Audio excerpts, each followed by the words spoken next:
Morning students. अब हम आपको आज आगे के क्वेश्चन सारे बताने जा रहे हैं। देखिए पहला क्वेश्चन है कि पार्श्व में O वृत्त का केंद्र है, जो आपको दिखाई पड़ रहा है कि ये वृत्त का केंद्र है, इसको O कहा गया है। AOB वृत्त का व्यास है, ये जो रेखा है ये पूरी वृत्त का व्यास है। ठीक है, इसका बहुत बड़ा यूज है। कोण CAB 30, CAB ये वाला एंगल दे रखा है हमको 30, और ABD यानी ये वाला एंगल हमको दे रखा है 50। तो हमें मान किसका ज्ञात करना है? CAD का। CAD यानी इस पूरे एंगल का मान ज्ञात करना है हमको, और DBC का, DBC यानी इस पूरे एंगल का, यानी मान हमें जो ज्ञात करना है इस बड़े वाले कोण का और इधर इस बड़े वाले। ठीक है स्टूडेंट्स, समझ में आ गया कि पूरा कोण A का निकालना है और पूरा कोण B का ज्ञात करना है। ठीक, तो अब देखिए हम स्टार्ट कैसे करते हैं। सबसे पहले इस बड़े वाले कोण को मान ज्ञात करने के लिए हमको देखिए इस छोटे वाले कोण का मान दे रखा है ये। हमें बस इसी तरीके से इस कोण का मान और पता चल जाए तो हम इन दोनों को ऐड कर देंगे, पूरे कोण का मान निकल जाएगा। वैसे ही इस बड़े वाले कोण को मान ज्ञात करने के लिए हमें इतने कोण का मान दे रखा है 50। किसी भी तरीके से हम इस कोण को और ज्ञात कर लें तो हमको पूरे कोण का मान ज्ञात हो जाएगा। तो ठीक है, चलिए हम इस पोर्शन को यानी इतने कोण को हम मान लेते हैं यहाँ पे x डिग्री, और इस वाले पोर्शन के कोण को हम मान लेते हैं y डिग्री। ठीक है स्टूडेंट, समझ में आ गया? हमने इस वाले एंगल को मान लिया x डिग्री और इस वाले एंगल को y डिग्री। अब हमारा क्वेश्चन स्टार्ट होता है। हमको दिया है क्या? सबसे इंपॉर्टेंट चीज बता रहा था कि AOB वृत्त का व्यास है।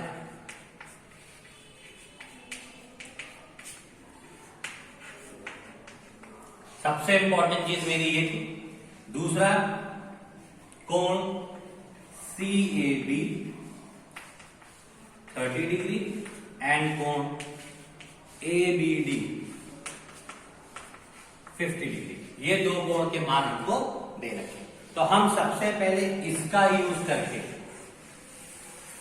हम एंगल x और एंगल y की वैल्यू को फाइंड आउट करेंगे। देखिए, चूंकि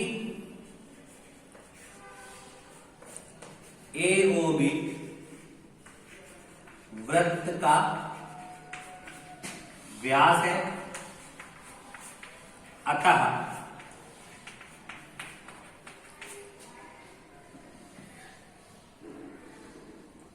कोण ACB बराबर 90 डिग्री। क्यों? हमको पता है कि अगर ये व्यास है, ये व्यास है, तो ये बनने वाला त्रिभुज कहां पे बन गया? हमारे अर्धवृत्त में। और अर्धवृत्त में बना कोण हमेशा कैसा होता है? समकोण। और ये जो कोण है इसका मतलब ये कितने डिग्री का बन रहा होगा? 90 डिग्री। ठीक, क्यों? फिर ये व्यास होने की वजह से ये जो ऊपर वाला कोण C है ये अर्धवृत्त में स्थित कोण हो गया। इसके मान कितने डिग्री का होता है? 90 डिग्री का। ठीक है, तो ये कोण 90 हो गया। तो हम क्या लिख सकते हैं? अब त्रिभुज ACB में, क्या ACB में कोण A प्लस कोण B प्लस कोण C 180 डिग्री। देखिए कोण A का मान कितना है? 30। कोण B हमें पता करना है। कोण C का मान कितना निकाला चुका है? 90। 180, 90 और 30 को ऐड कर दीजिए, 120। 120 को जम करा दीजिए, angle B is equal to कितनी डिग्री इसका आ गया 60 डिग्री। तो देखिए कोण बी का मान हमारा कितना निकल आया 60, यानी ये जो एंगल बी था जो मैंने एक्स माना था, इसकी वैल्यू हमारी कितनी आ रही है 60 डिग्री। ठीक है, तो फिर अगर ये 60 डिग्री आ रही है तो कोण ए सी बी डी यानी कोण सी बी डी की वैल्यू कितनी हो गई बेटा x प्लस 50। x की वैल्यू कितनी निकल के आई हमारी 60, 110 डिग्री। तो कोण बी का मान हमारा कितना निकल आया 110 डिग्री, यानी हमारा सी बी डी की वैल्यू कितनी निकल आ गई हमारी,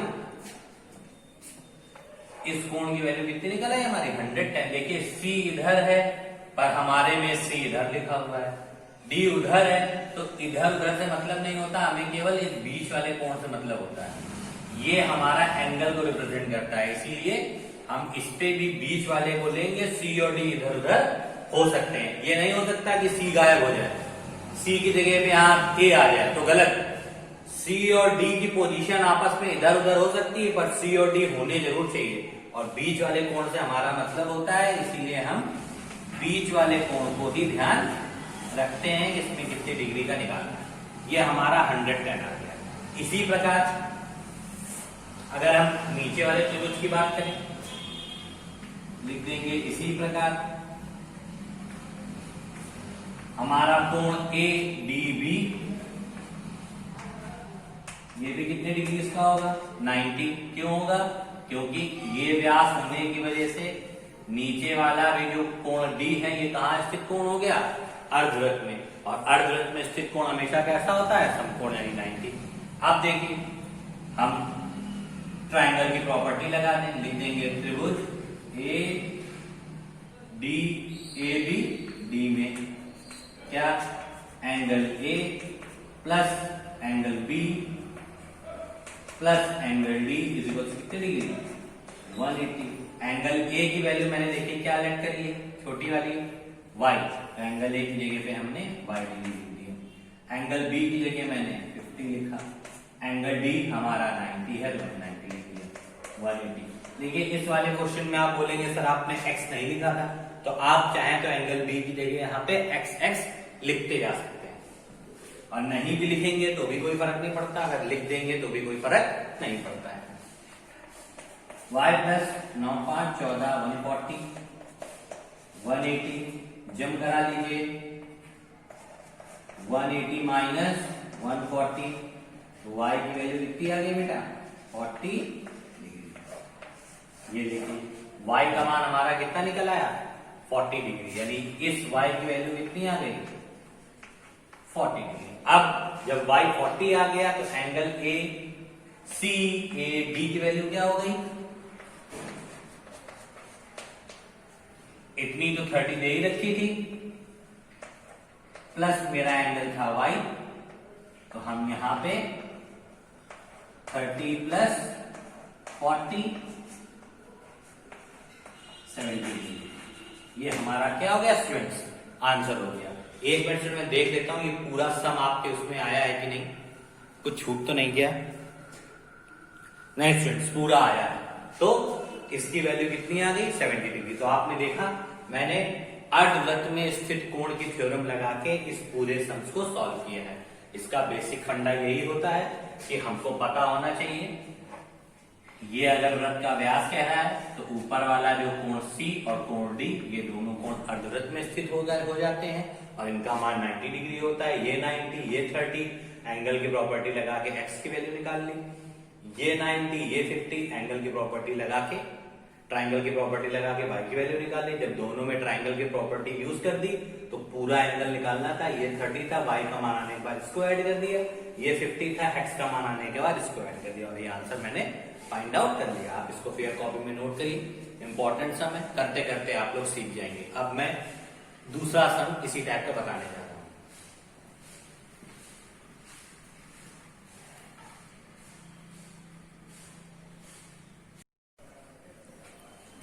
देखिए स्टूडेंट, दूसरा क्वेश्चन है, पास चित्र में ओ वृत्त का केंद्र है, त्रिभुज एबीसी बना है, AB बराबर AC है, तो कोण ABC यानी कि इस कोण का मान ज्ञात करना। ठीक है, इस पे भी जो इंपॉर्टेंट चीज हमको दी है क्या कि ओ वृत्त का केंद्र। तो ध्यान दीजिए, BOC जो रेखा है वो वृत्त के केंद्र से होके जा रही है, इसका मतलब ये वृत्त का क्या हो गया, व्यास। अतः हम क्या देख रहे हैं, BOC रेखा जो है वृत्त के कहां से होके जा रही है, वृत्त के केंद्र से होके जा रही है।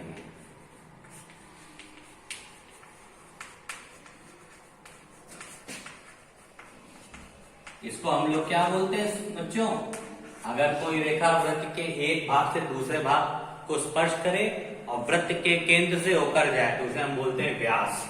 अतः BOC वृत्त का क्या हो गया, व्यास हो गया। ठीक है, अगर BOC वृत्त का व्यास है तो BAC बराबर 90। क्यों 90? क्योंकि फिर ये कोण अर्धवृत्त में स्थित हो गया। लिख सकते हैं, अतः कोण BAC बराबर 90 डिग्री। क्यों 90 डिग्री? क्योंकि कोण जो BAC है अर्धवृत्त में स्थित।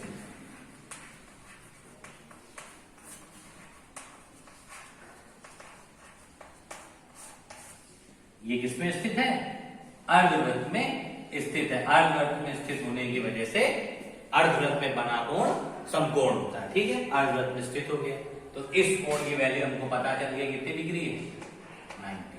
देखिए, ये और ये दोनों भुजाएं हमको बराबर दे रहे थे, हमको और दिया गया है AB बराबर AC, ये भी हमको दिया है। अब हम देखते हैं कैसे वैल्यू निकालेंगे।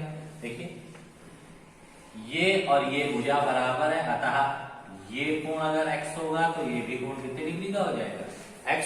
ठीक है, दोनों कोण बराबर हो जाएंगे और ये त्रिभुज समद्विबाहु समकोण त्रिभुज बन जाएगा, क्योंकि समद्विबाहु समकोण त्रिभुज में दो भुजाएं आपस में बराबर होती है, दो भुजाएं आपस में बराबर भी दिख रही है। तो इसमें हम त्रिभुज ABC में ले लेंगे। क्या होगा त्रिभुज ABC में, कोण A प्लस कोण B प्लस कोण C बराबर कितने डिग्री, 180।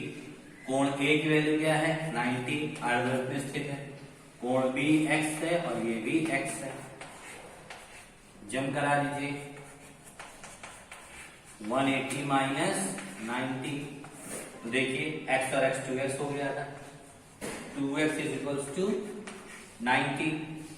अब x की वैल्यू कितनी आ गई, 90/2, कट कर दिया, कितना आया, x इज इक्वल्स टू कितने डिग्री आ गया, 45। x की वैल्यू कितनी आ गई, 45। जब x की वैल्यू हमारी 45 आ गई तो हम क्या लिख सकते हैं, कोण ABC इज इक्वल्स टू 45। इसी हिसाब से ये कोण और ये कोण बराबर है तो कोण ACB इज ऑल्सो 45 डिग्री। तो ये एक कोण का मान पूछ रहा था, पर आपको एग्जाम में दोनों कोण पूछे जा सकते हैं, तो मैंने दोनों कोण का मान आपको निकाल के दिखा दिया। तो स्टूडेंट्स, इसी टाइप के क्वेश्चंस हैं आपके सर्कल में, थोड़ा सा टिपिकल चैप्टर है, धीरे धीरे प्रैक्टिस करेंगे तो समझ में आ जाएगा। आप इसको नोट डाउन करिए और इन दोनों सम्स को फेयर कॉपी में साफ साफ और इस रीजन को लिखना मत भूलिएगा, क्योंकि ये रीजन आपको याद दिलाता रहेगा कि हमारा कोण ये 90 क्यों होता है या क्यों हो रहा है। तो आप लोग इसको नोट डाउन कर लिए और कुछ भी समझ